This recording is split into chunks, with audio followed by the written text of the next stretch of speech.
I did promise talaga na ibabalik. Naloko din po kami ng kontraktor. Hindi po ako tumatakbo sa anumang obligasyon.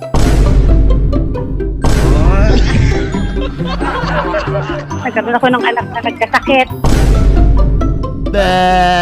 Awak mo, ambit. Awak, ganun. Awak mo. Oh, pasukin mo na. Naghintay ako, wala pa. Hello, Zombie. Magandang hapon sa'yo. Magandang hapon. Kamusta ka na? Okay, medyo okay pa rin. Medyo okay na. Parang masaya pa rin si Zombie kahit na parang nabiktima nga siya. Yung sombrero ko, kumaliwa na. Okay. Yan. Anyway, sige, Zombie, ikwento mo sa amin, ha? Parang meron ka bang dapat uupahan Tama. na property? Saan ito? Sa, anong tawag dyan? Cavite. So may kausap ka na, yung may-ari ng property. Mismo. Ano to? Isang buong bahay or unit lang? Ano lang, buong bahay po. Malaki, ha? Yes po. Etong kinukuha po ninyo. So nakausap po ninyo yung may-ari. Yes po. Kamusta naman yung pag-uusap po ninyo? Okay lang, kumain pa ako sa bahay niya eh. Oo, binigyan niya ng pagkain. Kain pa ako dyan. Okay, hospitable naman. Sa sila. una. Okay, sa una. Parang alam ko na saan tayo patungo dito. Ayan. Binanggit mo na sa kanila, balak po ninyong upahan yung bahay nila. Gaano katagal? Siguro, yung sa kontrata siguro, isang taon. Pero binigyan ko siya ng good for 5 months. For ng 5 pera. months. Na renta? Yes Binigyan po. mo na? Yes po. Kasi ingin niya dati ay 11 months. So sabi ko, okay ma'am, 5 months muna tayo. Ganon. Okay, so edi dapat titira ka na lang. Yan. Okay. Diretsyo. Ano nangyari? Hindi natuloy. Kasi una-una, anong tawag dyan? Sabi ko, ma'am, sige, lilipat na kami. Ready na ako sa truck. Ready na ako sa mga iba't ibang gamit. Lahat ng gamit ko sa QC. Lahat. Ready na kami maglipat. Tapos, ma'am, pakuha ko ng moving permits para lipat kami. Walang sagot. Ang daming kwento. Yung isa, sabi niya daw, yung doktor, meron siyang sakit sa ulo. Tapos minsan, sasabihin niya, yung anak niya nasa ospital. Hintay mo ko, 2 linggo, 1 linggo. Ang daming kwento. May mga excuses Ang na. dami. Tapos sabi niya, may aksidente, disgrasya daw yung pinsan ko sa Bulacan. Iba't ibang kwento. Ang dami nang na-hospital, ha? Ang dami, puro ospital. Bakit Ito. ospital lang? So lahat ng plano ko, na-cancel ko lahat. Tapos, sinachat ko siya, ma'am, ayaw ko na maupa doon. Balikan mo yung pera ko. Ayaw niya, wala siyang sagot. Dead ma sa akin lagi, walang reply. Zombie, kailan ka dapat pumasok sa property? Diyan. So, dapat, pasok ako noong December 28. Ang tagal na pala. Oh, December So, 28. December 28, ngayon ay March 24 na, wala pa rin. Wala pa rin. Pati pera ko, wala pa. So, ayaw. Ayaw, wala. Okay, have you tried to contact itong landowner? Pag kinausap ko siya, laging dead ma. Pag tawag ako ng tawag, pag nag-reply, konti lang. Sabi, eto, nasa hospital ako. Oy, wait lang, sige, update kita next week. Ganon, dead ma lagi. Parang excuse, ang daming dahilan. Parang, sir, umikot pa ako, iba't ibang police station, barangay, nagmaneho pa ako sa Skyway. Abang nagmamaneho ako, medyo antok na ako yun eh. Ganito yung ulo ko. Muntik na ako disgrasya sa sa Skyway. Muntik na kasi Okay. kasi pabalik ako ng balik na Cavite. Galing akong QC eh. QC sa Commonwealth. Ang layo ng biyaya ko. Tapos ngayon wala pa rin pera ko. Right now, Zombie, gusto mo pa rin ba na magstay doon sa property na yon or gusto mo na lang i-cancel? Pass. Ayaw na. Ayaw ko na. So, ang gusto mo na lang ngayon, kaya lumapit ka dito kay Senator, you want your money back. Boom, boom, boom. Tapos, kung pwede ba tayo idagdag? Kasi, laki ng gastos sa gasoline, laki ng lahat ng stress, lahat. So, kung pwede ko idagdag yan, gusto ko pa. Oh, by the way, meron ba kayong written contract? Yung contract, binigay ko sa kanya pangalan ko, ID ko, tapos pinapadala niya sa akin sa bahay, sa QC. Pumirma kami lahat.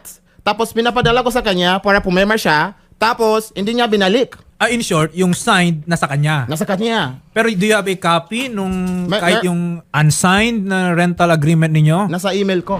Pero ano? Ngayon na, di ba nanonood ka? Nasaan ka ba? Ito yung camera ko. Ngayon na, send mo na. Huwag kang ano dyan. Ito na. Yan, naghihintay ako. Alam ba niya yung Lahat. account details mo? Marami beses ako. Sige, send ko ulit ngayon. Send ko ulit. Yan, i-resend mo para masenda Ngayon. niya nga ngayon. Oo. Kaya nga, Zombie, gusto lang naman ninyo na hindi na umabot sa punto na magkasuhan pa kayo. Just return the money. Yun na lang. And you will Yun be lang. happy. Sasayaw ba ako dyan? Naghihintay ako sa iyo. Alam mo, madam, i-send nyo na po yung Ngayon na, pera kasi- ngayon. Mapapasayaw natin to si Yan! Zombie kung Pagpasok masend yan, mo sayo ngayon. ako dyan. Awak mo ang beat. Awak, ganun. Gag! Oo. Pasukin mo na. Naghintay ako. Wala pa. Madam, magandang hapon Sige, po. oo. Si Atty. Magandang JV hapon, po ito. attorney. Opo. Oo. Napanood ko po yung explanation ni Daniel. Ang una po, humihingi ako ng pauman din sa kanya sa nangyari. At even po ako po muna magsalita, attorney. Narinig po lahat yan. Even po sa mga messages ko naman ay kinakausap ko siya. Minsan nga lang po, dahil nga nagipit kami, hindi ko na siya nasasagot sa mga tawag niya. I did promise talaga na ibabalik. Hindi po ako tumatakbo sa anumang obligasyon. Ang nangyari po, pumunta sila sa amin, naghahanap ng for rent na bahay. So, nung time na yun, for rent naman po yung bahay. Pero lilipat po kasi kami ng bahay sa ibang lugar. Hindi po natapos ng contractor kasi naloko din po kami ng contractor. Hindi po niya naayos sa time. So, humanap po kami ng bagong contractor. Natapos po yung bahay ng siguro January na. And to be honest, ano naman siya, nakikiusap ako sa kanya, okay naman. Ito po hindi intentional, katulad ng kontratang sinasabi niya na hindi intentional na ibigay. Hindi po. Kaya po hindi na ibigay dahil hindi pa naman siya mag-move in noong time na yon. Dahil hindi pa po tapos yung unit. Okay. Kaya attorney, ang sabi ko sa kanya, January, so nagkaroon na ba po ng sakit, nagkaroon ako ng anak na nagkasakit, kung ano nangyari problema. Kaya sabi ko, pakihintay lang at ibabalik. Ngayon, kahapon po, kausap ko yung sekretary ninyo. Nakiusap ako na hanggang April 15 ibabalik sa kanya. Today po, nag-deposit ako sa account niya. Okay? Pero unable po kasi yung kanya pong account number ay mali. Sinend ko rin po sa kanya yung screenshot ng deposit slip. So, ang hinihingi ko lang po, attorney, sa kanya time. Hindi po ako yung katulad ng iba na hindi nag-oobliga. Marami na po siyang threat na sinabi sa akin. Dadalhin niyo sa authorities. Wala siyang pakialam kung masakit ang anak ko. Wala, naintindihan ko po lahat yon dahil ako po ang may kasalanan. Yung mga nangyari po kasi, no, number one, yung sinabi ninyo na naloko rin kayo nung contractor ninyo kaya nagkanda problema na, meron ding nagkasakit. Ma'am, ganito po, okay? Yung pera po na natanggap po ninyo will serve a purpose, no? That is payment for the rent. No? Yan yung renta, no? At given na wala pong na gamit na property itong si Zombie, then that money did not serve its purpose. In short, wala po tayong right or karapatan over that money. In short, kailangan po siyang ibalik. Now, nabanggit po ninyo kanina na pinapakiusapan po ninyo si Zombie at you need some time para mabayaran itong amount po na ito. But at the end of the day, alam po natin, yun po ay pakiusap lamang. In short, na kay Zombie po, no, ang desisyon kung siya ba ay papayag doon sa pakiusap ninyo at kung hanggang kailan niya matitiis. Zombie, sabi niya kanina meron na raw siyang na-deposit sa'yo. Yung dineposit sa akin, 24,500. Tapos, hindi siya pumasok. Red. Naka-red yan. Unable to send daw. Sabi niya, mali yung account ko. Wala. Tama yung account ko. So in short, there was an attempt pero walang natatransfer. Ngayon, habang umupo ako sa labas. Ngayon lang. Meron na? Ngayon. Magkano? 24,000 lang. Sapat na ba yon? Wala pang pumasok yan. Kalahati ba yon? Nung... Hindi. Alam mo yung pera ko dyan, laki. Okay. So in short, yung 24,000, katitim lang nung hinihingi ninyo. Yung mga pabalik ko sa Skyway, sa gas, yan na Kulang yun. pa. Yan, kulang pa.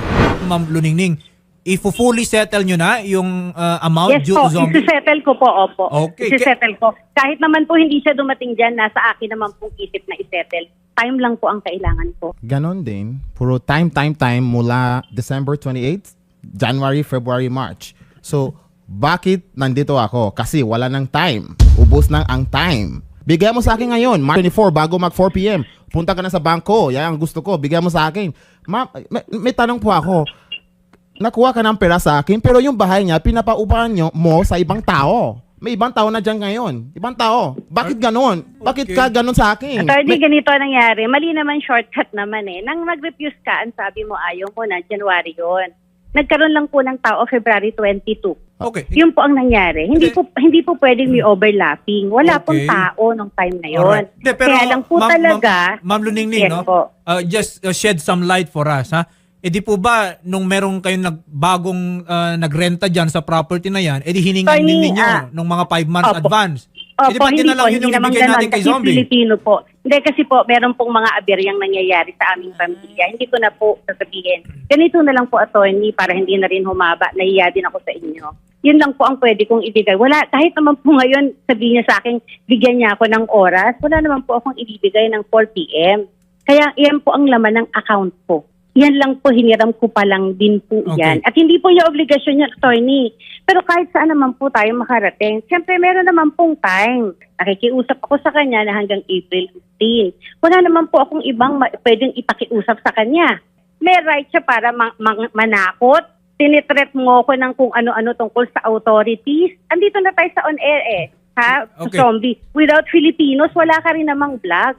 So sana hindi ganito yung pakikiptungo mo sa kapwa. Nakiusap ako, ang sabi mo wala kang problema kung may sakit ang anak ko. Hindi mo problema yun, nagdadrama ako. Tsaka yung mga date mo. Yung mga sinasabi po ni Zombie na allegedly magsusumbong na siya or he will bring this to the authorities, meron na pong desisyon ng ating Korte Suprema na the threat to bring a legal matter to the authorities is not an actionable threat. In short, kung ang tao na naagrabyado nagsabi sa inyo na sige, kung hindi mo pa rin ibabalik yung pera ko, pupunta na ako sa korte o magsusumbong ako sa pulis, karapatan po yun. Bakit? Kasi yun po yung dapat, yun yung proseso So hindi po pwedeng sabihin na those are illegal threats. Kung nagrabyado po kayo doon sa those kinds of threats, siguro po, i-consequence na lang po yun nung nagawa po. No? Pero we are past that. No? We are past that. No? Nandito po tayo, Ma'am Luningning and Zombie, to come up with a solution. Marami na yan Wala na akong tiwala dun. Ganito, Zombie, no? If we give her until April 15 to settle yung amount po na iyon, and come April 15 hindi pa rin na settle, then we will bring this to court. No? Yun na lang yung recourse natin. Okay lang sa akin. Lieutenant, magandang hapon po sa inyo. Sir, siguro ang hilingin na lang po namin sa inyo, tulong-tulong na lang po tayo, Lieutenant, para sa pag-monitor po ng payment. Sana by April 15, bayad na po ito. Yes sir, na-monitor naman namin. There's a proper demand, so wala tayong dapat isipin just in case na ipapile natin estafa or collection of some of money at the CCD, depende sa magiging elemento ng krimen just in case ipapile complainant natin. Okay. Banggit ni Lieutenant yung crime of estafa, no? And I think that is relevant dun sa conversation. Bakit, no? Kasi in the crime of estafa under 315 po ng revised penal code natin, kung ang isang tao ay nakatanggap ng isang amount, money, okay? In trust, no, for a purpose, for example, at ginamit niya yung pera na yan for other purpose, let's say construction or anything else, misappropriation ang tawag po natin yon, they could be liable for estafa kung hindi nila maibalik yon, no? Pero we are hoping, Lieutenant, na masettle na lang ito, no, amicably between the parties. Imo-monitor po natin, pero kung pagpatak po ng April 15 wala pa rin, then wala na po rin po tayong choice, kundi syempre i-assist po itong si Zombie to avail his rights under the law. Yes sir, yes sir. Salamat Maraming salamat po. Thank you. Thank you. Hawak mo ang beat ka kapag. Awak mo a bit. Awak mo a bit. Paano yan? Tama. Salamat. Uy! Yung ilaw sa taas gumalaw. Sorry. Salamat po. Salamat po. Bye-bye, Salamat. Zombie. Magandang Ayan. hapon.